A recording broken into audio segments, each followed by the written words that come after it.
নমস্কাৰ good morning সকলোকে আমাৰ আজিৰ ৰিপৰ্ট আহি গ'ল আজি হৈছে আমাৰ 26 ছেপ্টেম্বৰ খটখটিৰ ৰিপৰ্ট আহিছে টোটেল প্ৰেজেন্ট আছিল 76 ফেইল কৰিছে হাইট আৰু ওয়েট বা চেষ্টত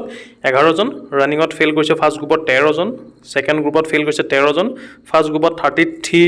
ৰানিং কৰিছে আৰু সেকেন্ড গ্ৰুপত 32 আৰু ইয়াৰ পৰা তোমালোকে গমেই পাইছা যে মোটামুটি আমাৰ যেটো এবসেন্ট মোটামুটি যদি 60 জন ল'ৰা যদি প্ৰেজেন্ট আছে তেন্তে 40 ৰ পৰা 30 জন মিনিমাম এবসেন্ট আছে কোনো চেণ্টাৰত 25 জন এবসেন্ট কোনো চেণ্টাৰত 30 জন কোনো চেণ্টাৰত 40 লৈকে এবসেন্ট আছে তাৰ ভিতৰত পাসিং যেটো পাৰ্চেন্টেজ তোমালোকে গমেই পাইছা মোটামুটি আমাৰ যদি 30 জন দিছে তেন্তে 10 ৰ ওচৰে পাজৰে ফেইল কৰিছে 20 ৰ ওচৰে পাজৰে পাস কৰিছে এটা চোৱা ফাৰ্ষ্ট গ্ৰুপত 33 ৰানিং কৰিছে সেকেন্ড গ্ৰুপত 32 আৰু 9টাৰ ভিতৰত আমাৰ ৰানিং শেষ হৈছে বুলি জনাইছে 9টা বজাৰ আগত আৰু এজন ল'ৰা পাস কৰিছে আমাৰ চেনেলৰ সাবস্ক্ৰাইবাৰে হয় আমাৰ হৈতে জড়িত ল'ৰা আৰু আমি সুখী হৈছো তেওঁ পাস কৰাৰ কাৰণে আৰু যেহেতু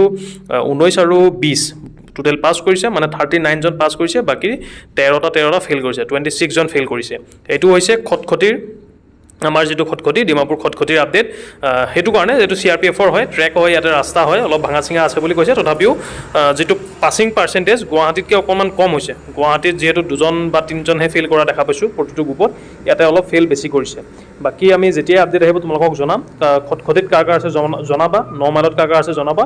সেন্টাৰ ওয়াইজ তোমালোকে জনাবা সেন্টাৰ ওয়াইজ জনোৱাৰ লগে লগে তেতিয়া মই তোমালোকক জনাব পাৰিম যে কোনটো সেন্টাৰত কেনেকুৱা কি হৈছে ইয়াতে গুৱাহাটী জিচিৰ যদি কথা কওঁ 9 মাইলতকে অকনমান টান হৈছে বুলি ক'ব লাগিব কাৰণ ইয়াতে ফেইল যেটো হৈছে এটো বেছি কৰিছে আৰু প্ৰতিটো গ্ৰুপত যদি বেছিকৈ ফেইল কৰে তেতিয়া আমি গম পাম যে এটো সেন্টাৰ অলপ টাফ হৈছে কাৰণ 9 মাইলত যেটো দুজন তিনজন ফেইল কৰিছে ইয়াতে যেটো 13 জন ফেইল কৰিছে হেতু কাৰণে সেই হিচাপত আমি কৈছো আৰু প্ৰতিটো গ্ৰুপত ৰানাৰ